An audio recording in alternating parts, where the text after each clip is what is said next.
So that has begun. And I want to welcome Mary Callaghan, our district moderator, who was the district moderator when this was originally approved by the district conference. And Paul Lovelace and Susan Boyer will be joining her on a panel. And I'm going to pin them up so that the recording gets all of them.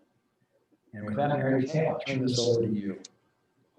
Thank you so much, Russ. Appreciate your being our host this evening. And as we share, if you want to join us as a participant as well as a host, you're certainly more than welcome to, because you were a key part of the planning of the district conference, not only this year, but also back in 2007, 13 years ago, when we passed the Unity Statement at district conference. And that district conference was held at the Laverne Church of the Brethren, where Susan Boyer is the senior pastor. So I will turn it over to Susan to introduce herself. Hi, I'm Susan Boyer. I'm the senior pastor at the Laverne Church of the Brethren, and was present in 2007. And I think I've asked to be part of this because I was present there, but also because my husband, who's now deceased, was the district executive minister at the time. Yes, and we're going to be sharing a little reflections on his role and some of the comments that he made. So Susan, I did the same thing to you that Russ did to me. So I'm just gonna pass it off to Paul Lovelace and let him introduce himself. I'm Paul Lovelace. I was district board chair from 2004 through 2006. So I went off just before the Unity Statement, but I think a lot of what the board did in those years prior to the Unity Statement helped make it possible. And so I'm here to speak to that and yeah, to help share something that's unique to our district. Wonderful. Thank you, Paul. We're going to put the Unity Statement on the screen so that those of you who haven't read it for a while, or perhaps have never seen it, will be able to appreciate what was decided and adopted and then approved by the board after the district conference voted to go with the Unity Statement.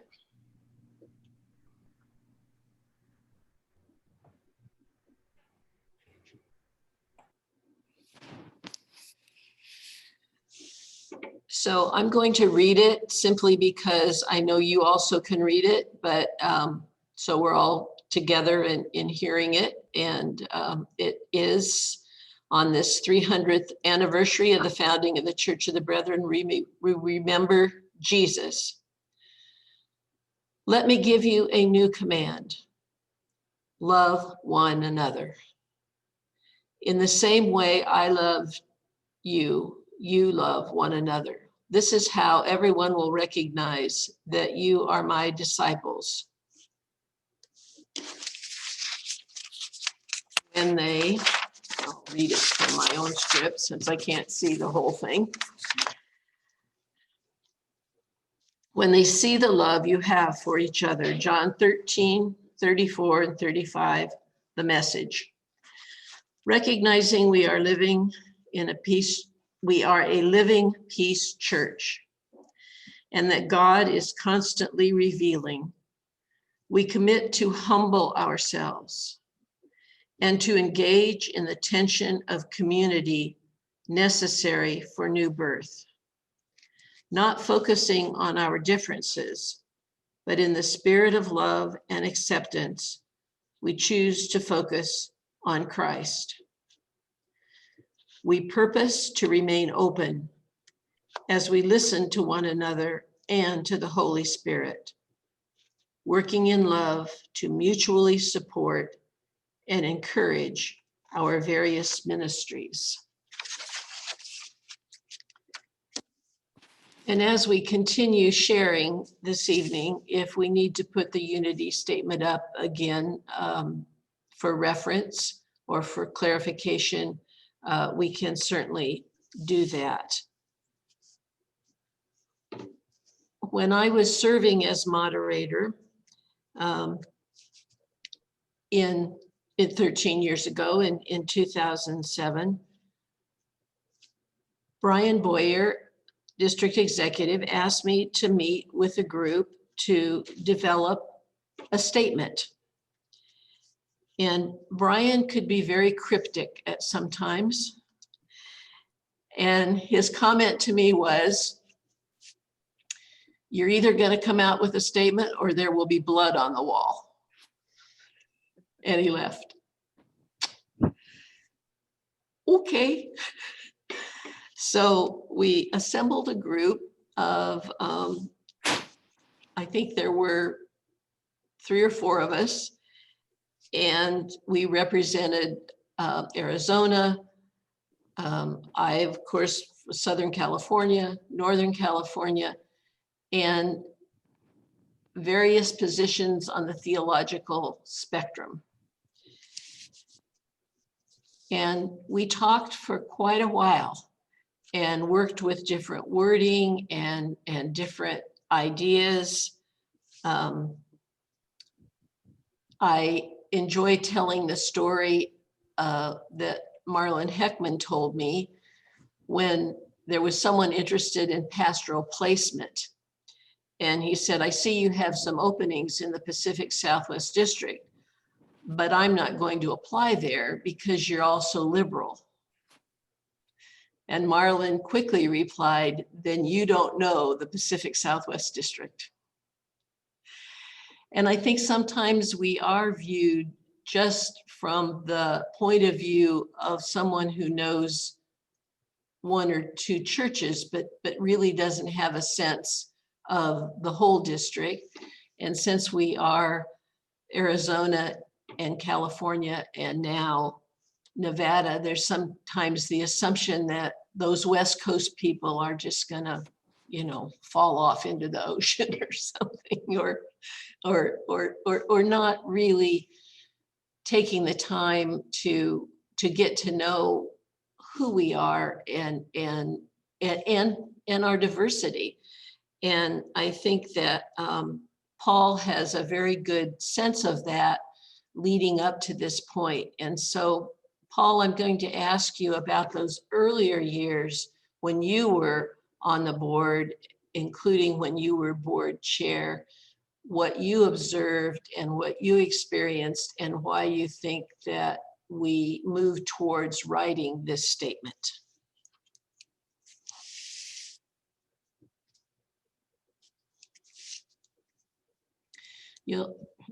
There, almost forgot to unmute. When I came on the board in 2001, Sarah Haldeman-Scar was the board chair. Gene Hipskind was the district executive. And it was my first time serving on the board, so it was very interesting. And one of the things that Sarah and Gene did, and it continued after Gene left, was that part of the board meetings, a significant part of it, was to do an activity together. One particular one that comes to mind is we went to the Santa Ana Arboretum, which is outside of Claremont, California.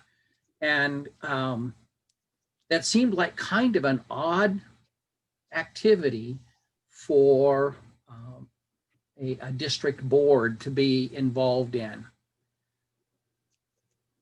But it was designed to help us get to know each other. It was a chance to be at a place that was outside of the church, a place that didn't carry any baggage as to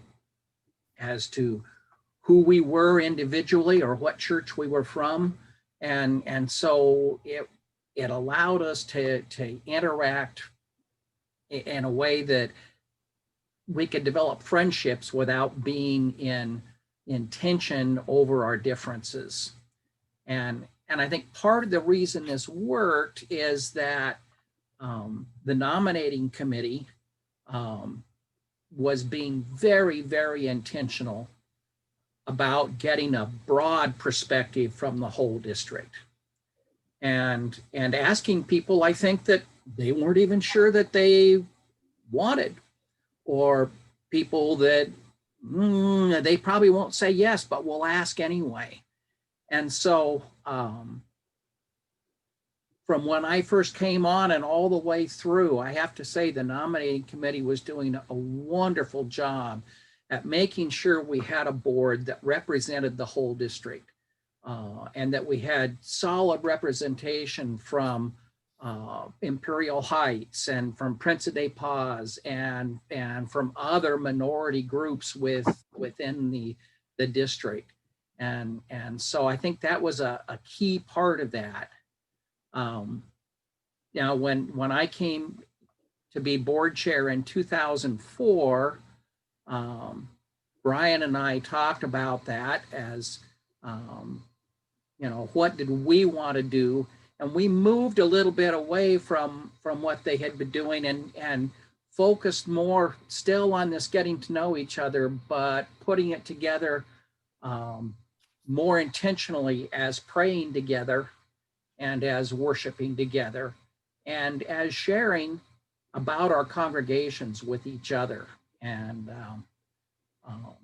Jeff Glass, who was our congregational life team coordinator from General Board, was very helpful in planning these kinds of things, but we spent a very significant amount of time just sharing with one another. And that really helped break down, I think, some of the barriers and some of the stereotypes that we had about each other, and allowed us to see people that, yeah, they may have had glaring differences with us, but also allowed us to see how much like us they were, no matter how different they might be ethnically, in the way that they worship, or in their perspective of theology. We found that we had very similar kinds of things to share, our joys and our concerns about our congregations and about our own lives. And so I think that really became a point of establishing this idea that we can have a lot of very different people in the room and we can still love each other. And so as we planned the board meetings, Brian and I looked at things from the perspective of, do we have to have a decision on this at this meeting? Some things you have to do, some of the property issues, some of the personnel issues, some of the budget issues. You got a deadline and you got to meet it.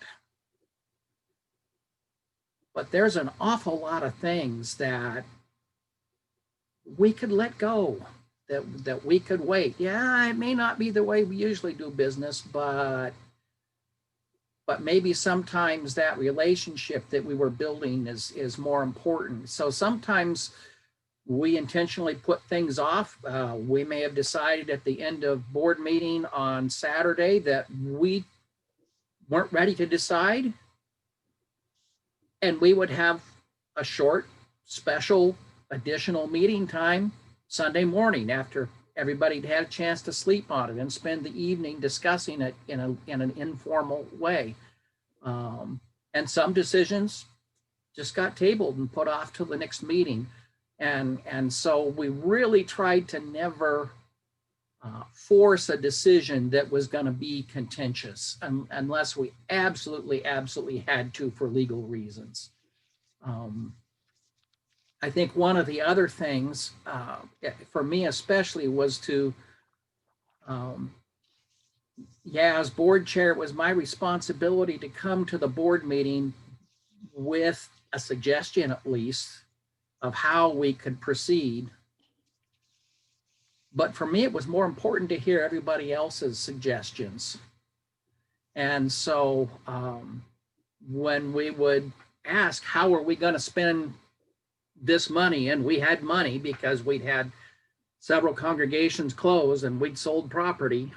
And so there was money to work with. How do we use that responsibly? And it was amazing when we turned people loose on that and let people work together on it. They came up with very, very creative things that I would not have thought of at all. And so I learned to just, I didn't give my suggestion unless there was just nothing happening and we needed a starting point. And so I know that's not a standard way for doing business, right? The normal measurement for a board chair is how long did it take us to get the business done? And we got the business done and we're done and we're out, and that's good and efficient. But I think what Brian and I found as we worked together on this was that it wasn't about the business. It was about the relationships of the people in the room. And I can think of one particular discussion that we were having with how to support pastors and how we could use money for that. And I knew we had it when the suggestion for how to deal with it came from one of the most conservative members of the board and was immediately supported by one of the most progressive members of the board. And I found numerous times that was the combination, not necessarily those two people, but when I had two people from different perspectives that came in together with an idea, that's what worked. And so I think taking that time and allowing the people to the board, enabling them to really think freely, that really allowed us to get past some of the stereotyping and some of the animosity that really existed between some of the different churches within the district. And I think that's all I need to say at this point, Mary Kay. Thank you. Thank you very much.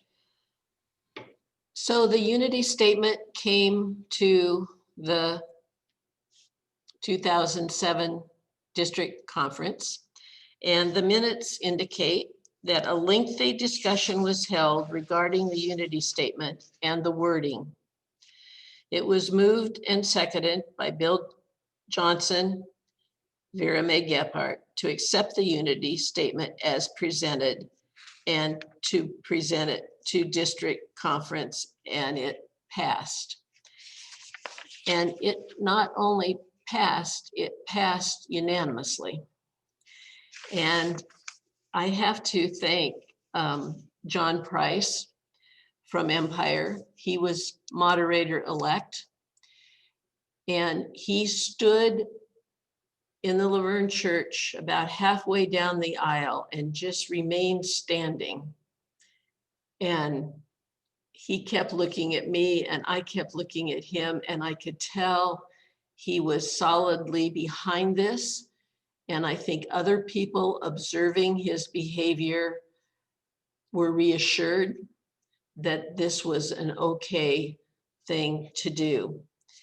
And the minutes from that meeting show a picture of two arms grasping across one another.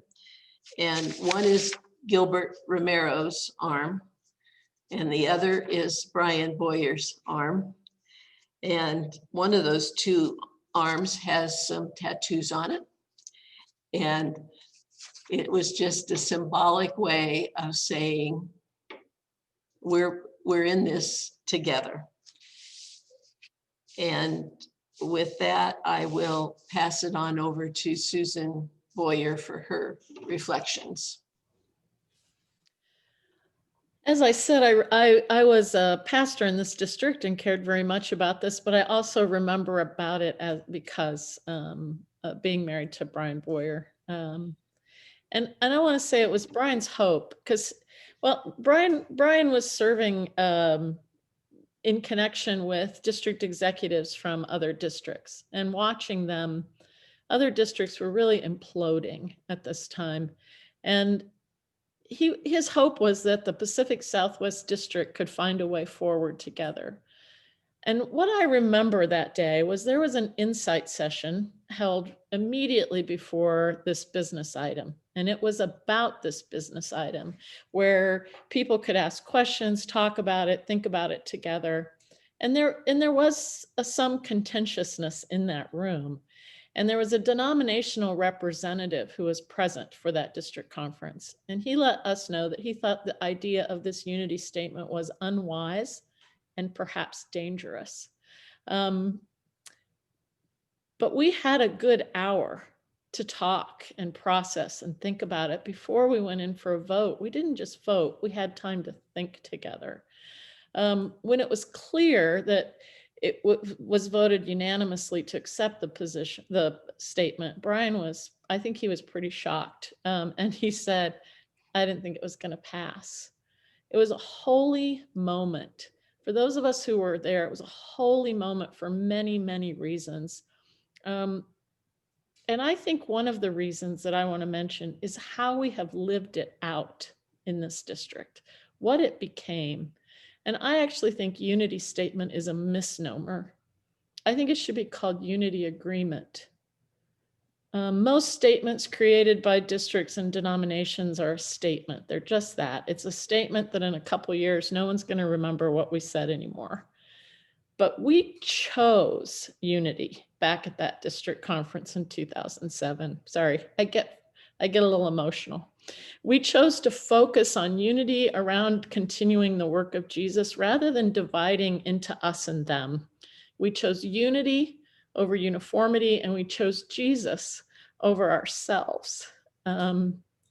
So when our district comes together, it doesn't feel like we come together out of judgment of each other. It doesn't matter if it's a district conference or the pastor spouse retreat or the women's retreat or when we're serving on the board or committees. I feel like we meet each other with a genuine love for Jesus, the church, and each other. So when we hit up against something challenging or difficult, we remind ourselves that we have a unity agreement. And for example, I remember when we were asked by, I think it was denomination, to create a process, every district to create a process whereby we would deal with congregations who differ when there's a brethren position. And the draft that was originally sent to us was rejected as people got up at district conference and said, we have a unity statement, so we need to find a non-punitive way to stay connected to each other. And I want to read you just a paragraph from that, from the statement about congregational disagreement. The unity statement provides a vision for our district, which recognizes that all are welcome at the table. We seek to be faithful to this call, even in times of differences, acknowledging that we do not seek uniformity, but conversation with one another as we together seek the mind of Christ. So I just wanted to say, unity is not a statement. This district has chosen its way to continue to be the body of Christ with each other and for each other. That's all I want to say. I am so grateful to Susan and Brian that neither one said to me, we don't think it will pass. Because I'm not sure I would have thought it was wise to go ahead. And I remember the insight session we had prior to and the conversation and all of that was extremely helpful. At that particular district conference, we had the musician Ken Miedema, and he, as many of you know, is just marvelous at coming up with music and inspiration. And he is blind. And it's my understanding that Aaron Madison went over to him and described what was going on in the sanctuary. Because once it unanimously passed, people literally got up out of the pews and started dancing. And they danced and went up and down the aisles, hugging each other and high-fiving each other and just enjoying the music that Ken provided. And it was a very spiritual moment and a reinforcing one. And it just felt so good to have that experience and have that going on. And as Susan shared, the illustrations that I sometimes use are, we can be in service together. We can be in disaster service. We can be in Brethren volunteer service. We can be in children's disaster services. And whomever I'm working with, because we agree on the same tenets in terms of children's disaster, we don't have to have everything match theologically. We have people from a variety of backgrounds, but often it's people who are also from Brethren congregations. And we can serve together and we can work together and we can be in service because we feel it is God's calling and being faithful to who we are. And to Paul's illustration about the learning to know one another and learning to be in community with one another. What I have seen over the past 13 years is quite a change, in the sense that in 2007, when I was the moderator, I had one committee meeting periodically with Russ Madison, Sarah Haldeman-Scar, and Kathy Quelly. And we planned district conference. And that's what we did. Now, and then the only other one was when Brian asked me to meet and develop this agreement. And this year, as moderator-elect and then as moderator, I have served on the board, the executive board. I have been chair of the nominating committee as moderator-elect, as moderator, chair of the program committee, regularly attended the Nurturing and Credentialing Commission meetings, the Ministry Commission, and the Congregational Vitality Task Force. Now, that's quite a change.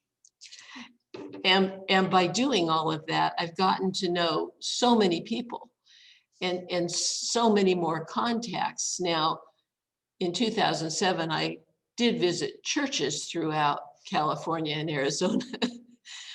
And I have physically visited one this year, physically.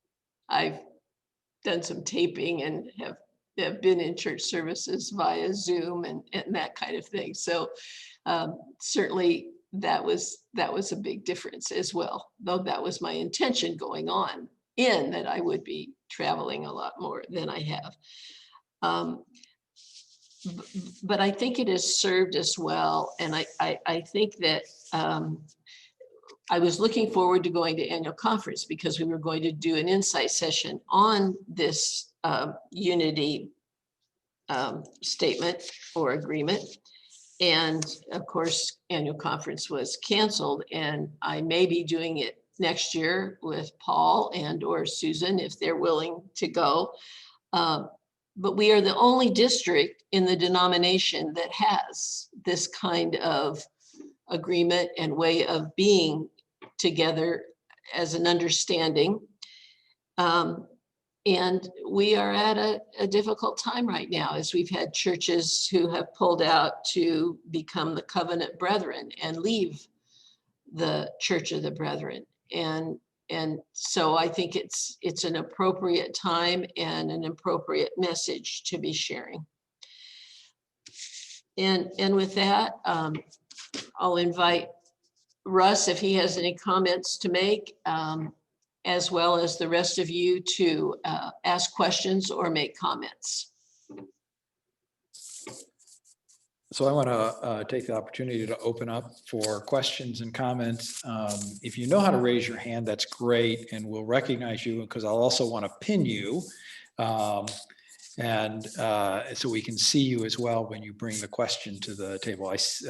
You can raise your hand physically, although I can't see everyone that way, but if you, perhaps along the bottom of your screen, it may say raise hand, or if you open the participant panel, it'll do that. But I did see Phil Core raise his hand, so I'm gonna pin you, Phil, which will bring you up into the front here, and you can unmute and ask or say what you wanted to share. Okay, thanks. Some of you know that I'm a relative newcomer, believe it or not. I've been here 5.5 years now, and I am an outsider without going into details, but I've come to cherish and value many brethren virtues and agreement with much of their history and their teachings. I'd like to make a couple positive comments before I ask a question. Actually, I had developed two, but I'll explain why I don't really need to ask the first one. I see new life expressed in the Latino congregations. I just rejoice when I see them and their worship at annual meetings, and I'm very grateful for them. I also want to say that I think Susan, in recent years since I've been here, has made an effort to model this agreement with me, a rabid evangelical. We have been in insight sessions together, and we have fellowshipped over meals. And, you know, it's been difficult at times for me. It might have been difficult for Susan. And I've heard her heart and even her pain over wondering about whether her brand, if you will, of brethren expression has a place in the current climate.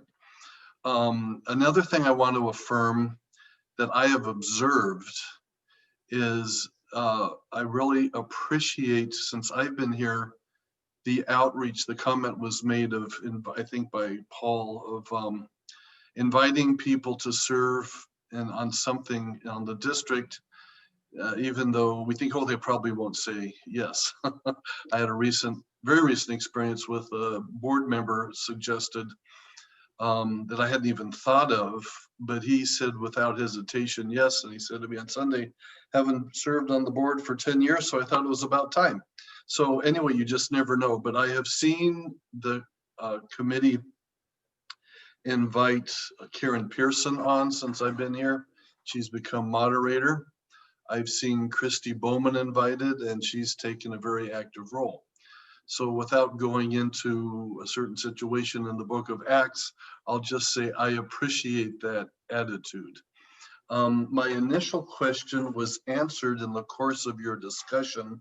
It was what role did openly evangelical churches play in developing and voting on the statement? And if you can name specific individuals. It was not intended as a gotcha, but as an understanding. But when the name John Price was mentioned, I thought, okay, it's fine. I don't need to ask that question. And Mary Kay was alluding near the end of her last time of talking to my other question, which was, how do you view this agreement? And I'm willing to affirm Susan's use of that alternate word. In light of the Covenant Brethren Church and how they've been dealt with by some districts as well. To anyone. My inclination would be that you, Russ, could probably answer that question as well as anyone, as you work with district executives and the general secretary, et cetera.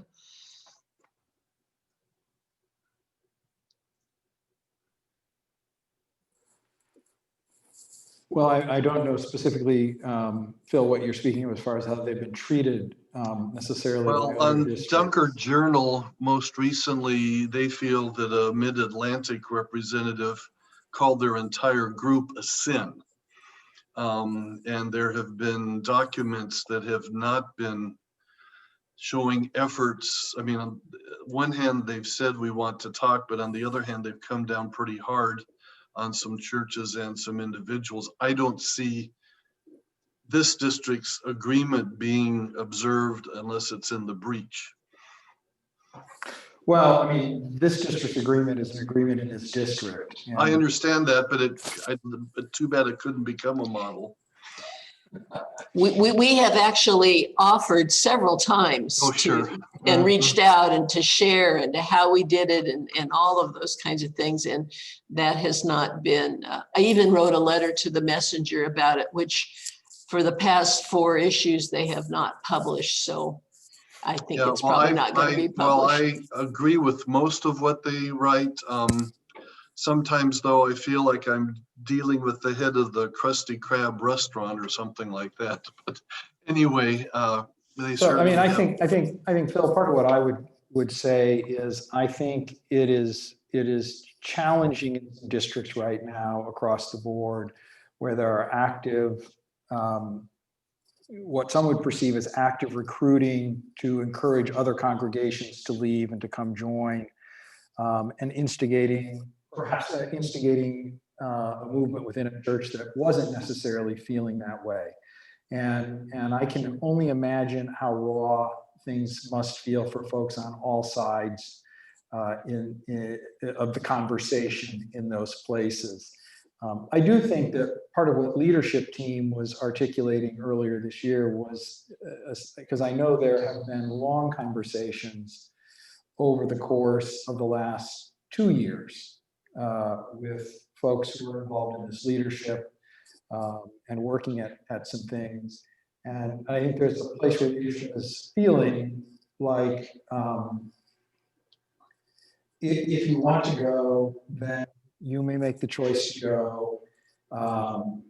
Districts have ways of working with that, but saying it's really hard for you to be wanting to be a part of a new denomination that's breaking away from this one and still say you want to be in good standing in the one that you've said you don't want to be a part of.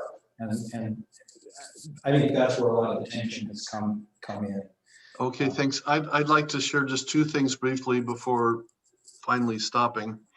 But I was part of the global mission discussion beforehand and discovered that there are some countries where there is some strife and division and things like that. But I want to finish as strongly as I can to let you know that my intention with the question was purely informational.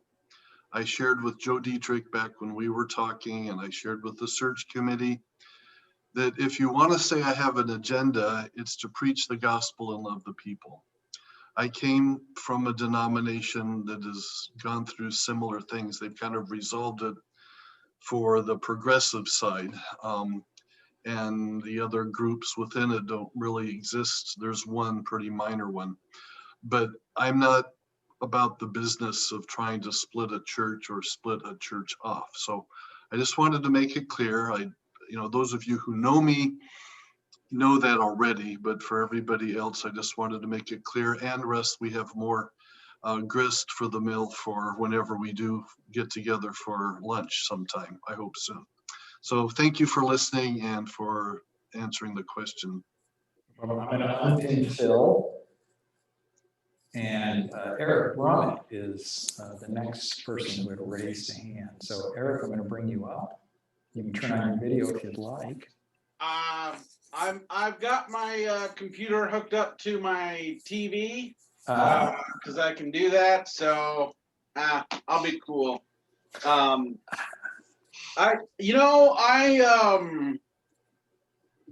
guess I will say it's the one thing I find refreshing in this district is I'll use Susan's terminology, this unity agreement. I wasn't born brethren I don't have a Brethren last name. I don't often get to play the Brethren game. So that's been something, I don't know. I think probably this unity agreement has helped. I feel very included within our district.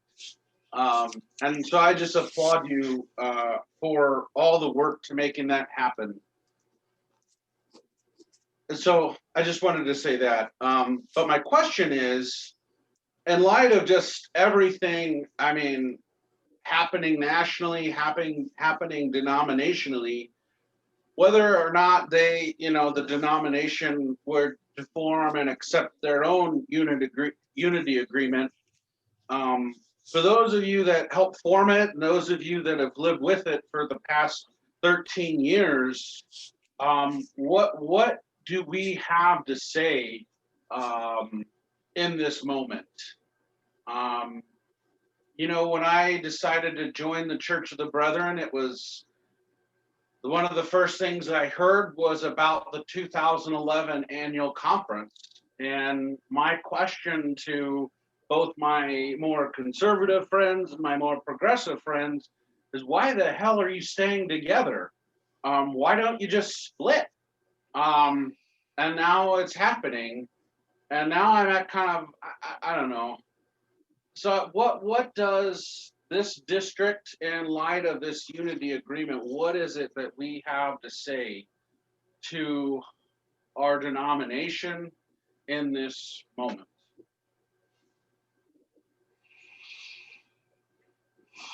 I think I'd like to respond to that. I talked about the nominating committee making sure that we had a broad representation on the district board.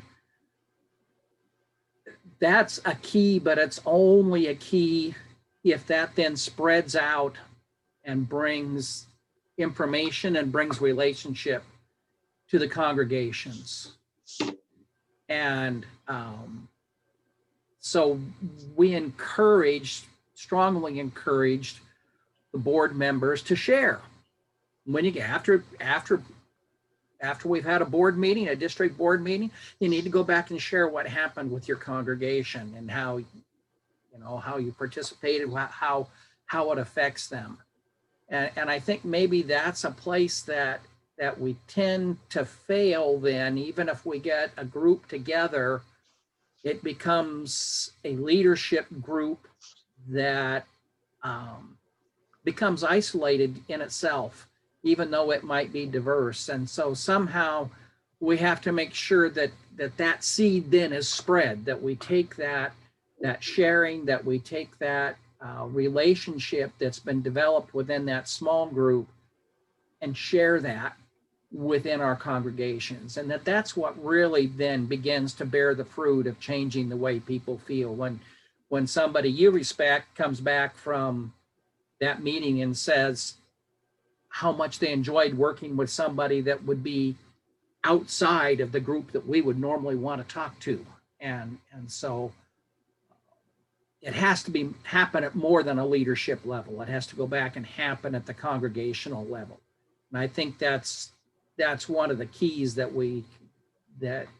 worked, because people did that.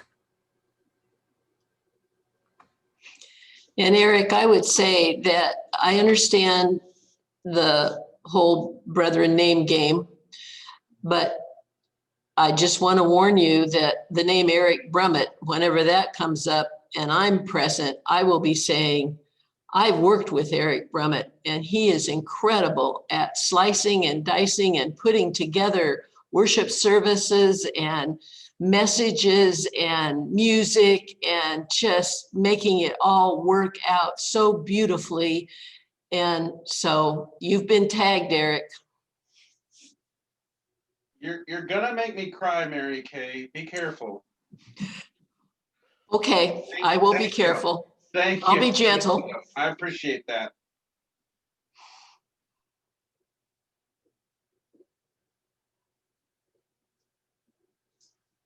Anything else you want? Anything else you want to add, Eric? No, I appreciate Paul's response. It's very insightful. So thank you. Are there others who want to make a comment or ask a question? If you virtually raise your hand or physically, I can. Al Clark, I see. I'm going to pin you, Al, and you can unmute.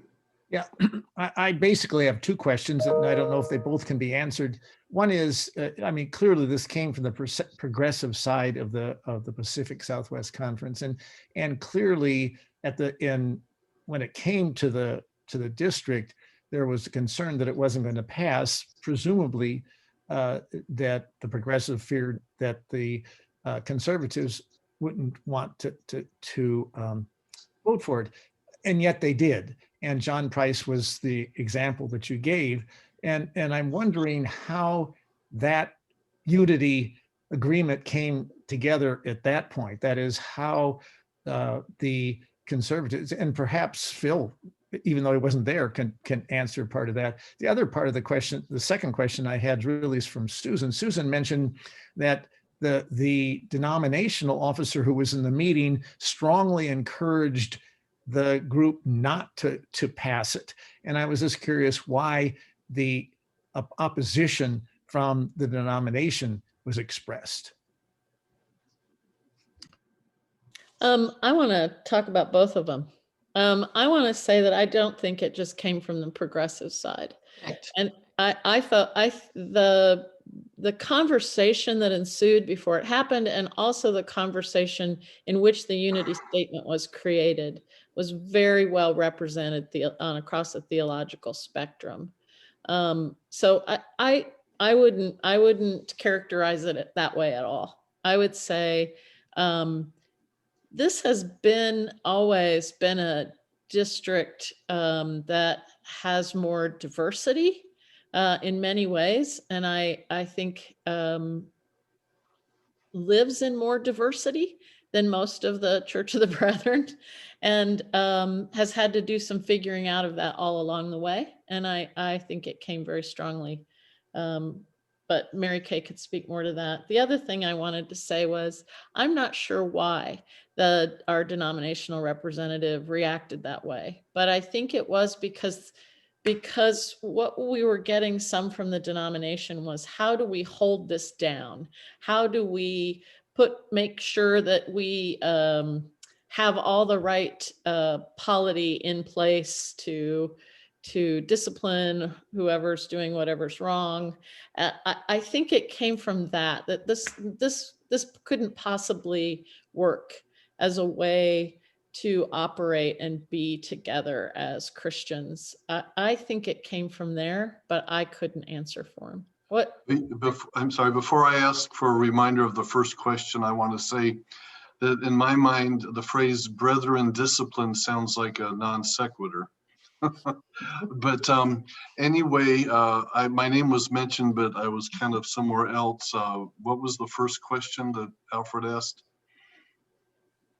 You mentioned that I might be able to answer part of. Yeah, well, my thought was, I mean, I was in the church at the time, but I wasn't at the district conference, and there was concern by Mary Kay and Brian Boyer and others that it wouldn't pass, and they're coming from the progressive side. So I just kind of imagined that they feared, that the progressive side feared that the conservative side would not support the resolution, and that when John Price supported it, that showed that they did. And the reason I brought up your name, because you're the only conservative that I know of who's in this meeting, only because I don't know everybody. And so I thought maybe you might have some thoughts on it. That's the reason I brought it up. Well, that's fine. Well, in the last 5 years, I've had the privilege of getting to know John a little bit. He spoke in my church when he was a moderator. And so, like I say, I mean, to me, he's the gold standard, and somehow he's able to move within, or I should say among, various outlooks within this district. And so I have not heard, I don't recall much in the way of negative comments about the agreement. I could kind of ask around a few people that I know were regular attenders back then. But the fact that it passed unanimously means that if anyone from the Church of the Living Savior was present, then they must have voted in favor of it. And again, Yes. circling back to John Price, that probably was, because my folks were at the church I have the privilege of serving do have very strong character and will not be forced or rushed into anything. And they definitely, the ones I'm thinking of, do speak their minds. So that's why I'm saying, and I've heard some back and forth further back of difficulties they had with district various things. But that would be my answer, mainly the reputation of John Price in that. Yes, and Al, I thought it would pass. I went in there very positive. I was just grateful that I didn't know that Brian and Susan didn't think so. So, and I had spent hours with people crafting this, and I can't remember all the names, but I can certainly remember what they said. And I started the meeting off thinking that we could perhaps use language similar to, we can agree to disagree. And boy, that got shot down immediately. And the rationale was, we would never agree to that because we're right. And to Sometimes in say, there, never in doubt. well, and to say agree to disagree suggests that at some point in time, we might have to say we were mistaken. And we're not going to say that because we know we are correct. So I traveled through that maze. And Brian was right. There was that one point, well, maybe we're going to just end up with blood on the wall instead of an actual statement. I will ask, does anyone remember, and I know it's a long time ago, and Mary Kay, you said, don't remember the specific people, but at the meeting where it was passed unanimously, does anyone remember if Don and Linda Davis were present? They attend almost every district conference Yeah, I've ever so I'm attended, guessing so they I were think there. so. I'll ask Yeah. them a follow-up question sometime. Well, and I'm sure Jerry and Berkeley were there, and yeah, Paul? Yeah, not only were they there, but Jim Davis was board chair. Oh, from Bakersfield? Well, from Fresno. Oh, Fresno. Okay. Fresno at that That time. went up. So I need a scorecard. yeah. So, but that, I mean, he's from Church of the Living Savior as his background. Right. So, He migrated north. he would have been one of the most conservative members of the board at that time. Okay, well, that's helpful to know. I just want to make a quick comment, and then I see Kim Boardman has a hand up, but Al, I think it was something that came from across the breadth of the district. I was a pastor here in the 90s, and it was not a fun place.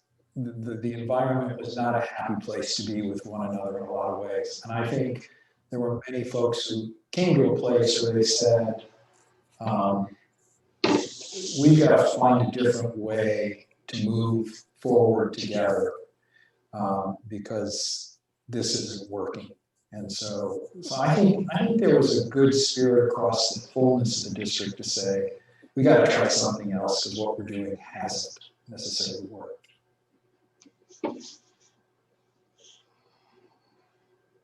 I'm wondering if Gilbert would like to share anything. Well, we'll let Kim in. Okay. We'll let Kim in quickly, and then I'll see if Gilbert has anything. We'll have to bring him out of translation to do that. Good evening, everybody. I participated in district board a very long time ago, probably late 80s, early 90s, and I haven't really been involved with the district since. And I'm not even very familiar with this statement, I'm ashamed to say. However, my point is one of a procedural one, as I am with a slight trepidation facing becoming my own church's board chair in January. And that I'm just small, just a little bit terrified. I'm wondering if when the board does meet, do they revisit this statement regularly?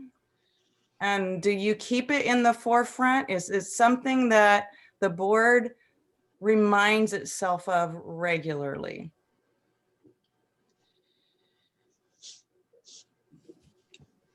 My experience so far working with the board this year in particular is that we're very respectful of one another. And it's like it lives in action, even though we don't quote it or revisit it or have to bring it up. It just is the way we've been operating. And I think the breadth of people that are involved from all over,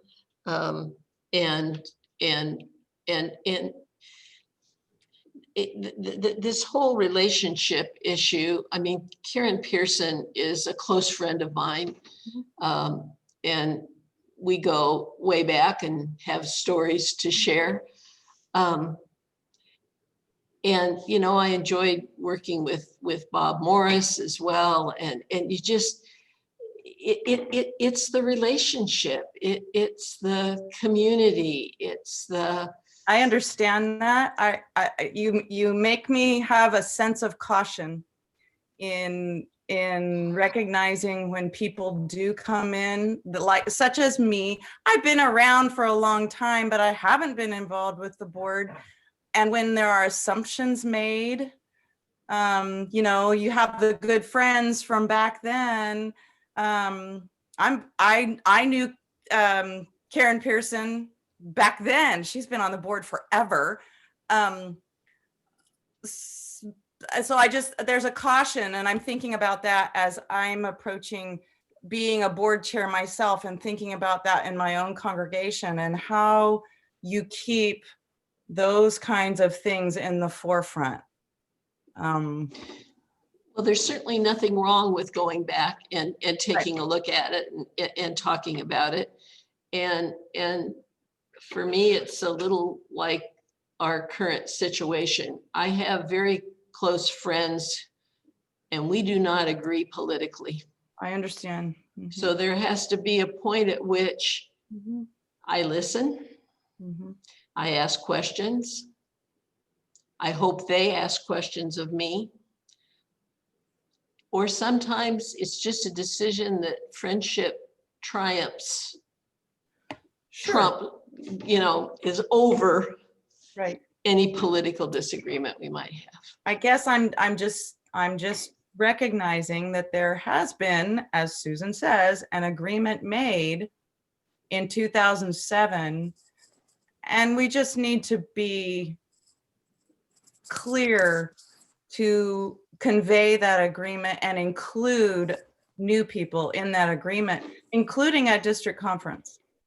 I'm not a delegate this year, but I'll be in business, and I think it needs to be invited and presented in business. We have an agreement. We need to remember this agreement. Thank you. Mhm. I think that's a good reminder and a helpful reminder. It is often in the documents. It's also that we review as the policy board gathers each year. And I also think it's a piece that at the past year's gatherings in particular over the years has been kept very present among us.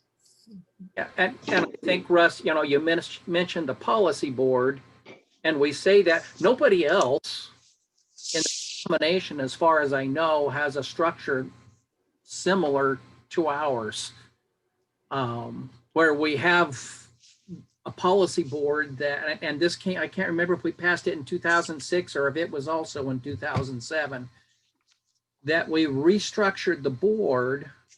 And we had a task group together to figure out how to encourage the board to be free to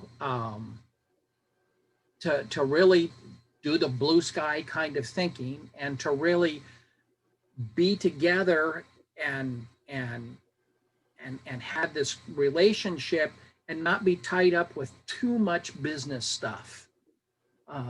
Especially at that time, we were dealing with a lot of property issues, and they were really eating into the board's ability to do things. And so splitting it up into an executive board and the policy board, the intention was that, okay, that business that we got to take care of and we need to efficiently take care of that business, that's the executive board stuff.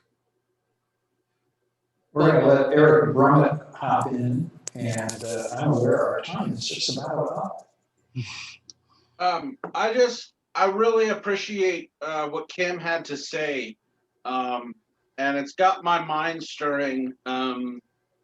And I don't know, maybe just an encouragement to the pastors and the board chairs of our local congregations that I think I might just take this unity statement to our next board meeting in our congregation and say, let's use this as a model for us, our congregation, to develop our own unity agreement that, will guide board meetings and council meetings and all of that stuff. So I want to just thank Kim for, really clarifying, what this might look like, and that we need to be constantly reminded of this. So I think I might make a nice big poster and hang it up somewhere.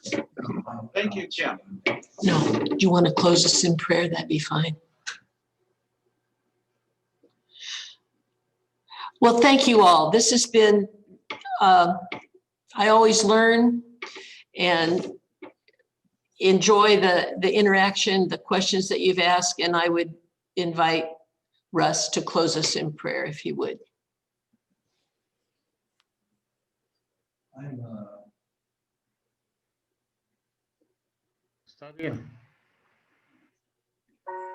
I'm going to take us to the gallery view so that you can see everyone who's here tonight and some of who we are, the fullness of who we are as we come together in prayer. Gracious God, we thank you for the gift of Jesus. We thank you for your Spirit working among us here in this district. Remind us that we are called to unity in you through your Son Jesus, on whom we place our focus and our presence and our attention. Keep that in front of us. Keep that central to our lives. In Jesus' name we pray. Amen. Amen.